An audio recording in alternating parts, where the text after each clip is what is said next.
बिस्मिल्लाहिर्रहमानिर्रहीम। My dear students, आज हम डिस्कस करने जा रहे हैं phase angle in a circular motion की अकॉर्डिंगली। सबसे पहले हम डेफिनेशन की बात करेंगे। The angle theta omega t which specifies the displacement as well as the direction of a point executing SHM. यानी ये वो एंगल होता है जो स्पेसिफाई करता है, जो बताता है दो चीज़ों के बारे में, डिस्प्लेसमेंट और डायरेक्शन उस पॉइंट की जो सिंपल हार्मोनिक मोशन कर रहा हो। अब फ्रेंड्स, ये हमारे पास पी पॉइंट है। ये डायग्राम गौर से देखिएगा, ये इसका रेफरेंस एक्सिस है O1। तो पी पॉइंट जो है ये इसका इनिशियल फेज़ है, जो आप देख रहे हैं कि यहाँ पे एंगल फाई बन रहा है, और उसके बाद in time T omega T angle है, और देन ये पी पॉइंट ये यहाँ पे आ जाता है। यानी रेडियस ओ पी जो है विद रेफरेंस एक्सिस के साथ जो एंगल बनाता है स्टूडेंट्स, इसे हम फेज़ कहते हैं। तो ये टोटल एंगल जो है ये थीटा है, ये फाई है, और इन टाइम टी एंगल यहाँ से लेकर यहाँ तक ओमेगा टी है, और ये टोटल एंगल किसके बराबर है? थीटा के।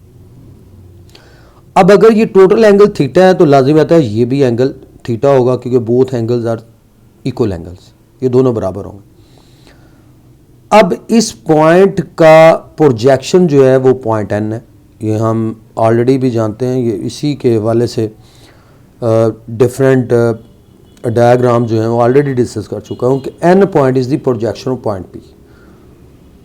तो इसके पैरेलल जो है, यानी पी बाउंड्री पे मूव करता है और एन जो है वो डायामीटर के ऊपर मूव करता है, और ये मैक्सिमम डिस्प्लेसमेंट है पॉइंट पी का, इसे हम एक्स नॉट से डिनोट करेंगे, और ये एन पॉइंट का इसे हम इंस्टेंटेनियस डिस्प्लेसमेंट कहते हैं, और ये एक्स के बराबर।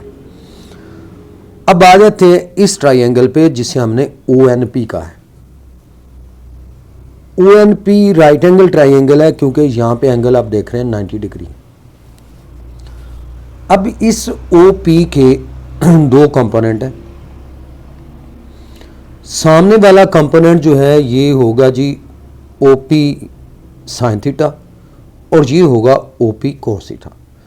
लेकिन हमने, क्योंकि ये वाले जो डिस्प्लेसमेंट इंस्टेंटेनियस डिस्प्लेसमेंट एक्स की बात कर रहा हूँ, ये हमें चाहिए, तो आप इस हवाले से यूँ कहेंगे कि अगर मैं इस ट्राइंगल में साइन थीटा लेता हूँ, आपको इस तरह से भी आप इसकी वैल्यू को कैलकुलेट कर सकते हैं। Sine theta is equal to O N, और बटे में क्या आ गया?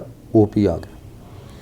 अब वैल्यू यहाँ पे लगा दें तो साइन थीटा बराबर हो गया एक्स ओवर एक्स नॉट के इक्वल। अब स्टूडेंट्स इसको क्रॉस मल्टीप्लाई कर दें तो ये यहाँ से x will be equal to x naught sine theta. लेकिन आप देख रहे हैं कि इस पर्टिकुलर केस में थीटा की जो वैल्यू है ये दोनों का सम है, यानी फाई और ओमेगा टी का सम है, तो फाई प्लस ओमेगा टी। अब इस जगह पे वैल्यू लगा दें तो x is equal to x naught sine phi plus omega T के बराबर। ये हमारे पास एक इक्वेशन आ गई डिस्प्लेसमेंट की सेंस में। x is equal to x naught sine phi plus omega T. अब अगर इनिशियल फेज की बात करूं, अगर इनिशियल फेज जो है इस केस में फाई इज इक्वल टू 0 के बराबर हो, यानी फाई जो है वो 0 के बराबर है, इस केस में इनिशियली फेज फाई की वैल्यू जो है 0 के बराबर अगर हो, तो यहाँ से हमारे पास ये वाला जो रिलेशन है इस केस के लिए x बराबर होगा x naught sine omega T के इक्वल।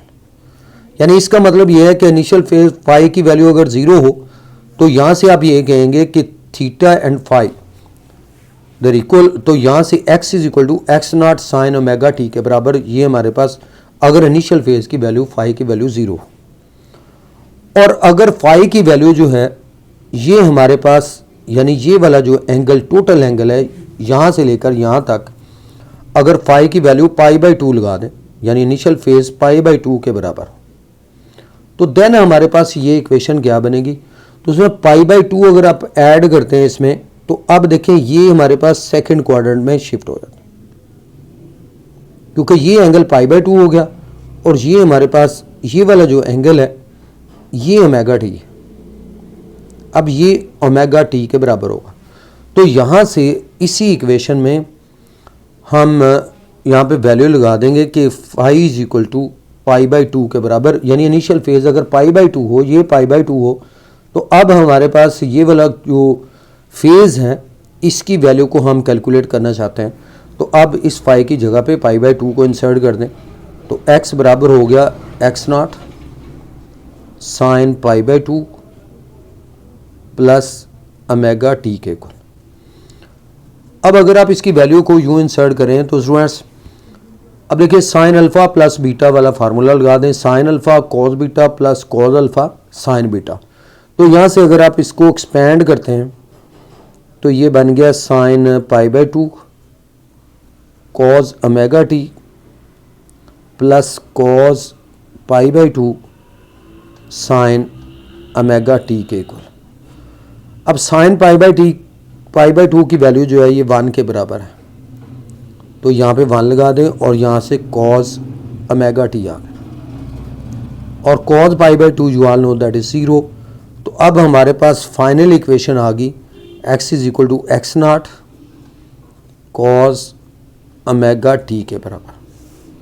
तो ये हमारे पास अगर इनिशियल फेज की वैल्यू पाई बाई 2 हो तो हमारे पास ये डिस्प्लेसमेंट की इक्वेशन बनेगी x is equal to x0 cos omega T, और अगर इनिशियल फेज फाई 0 हो तो then the displacement equation is x is equal to x0 sine omega T. Students, that's about the phase in a circular motion. Thank you for watching.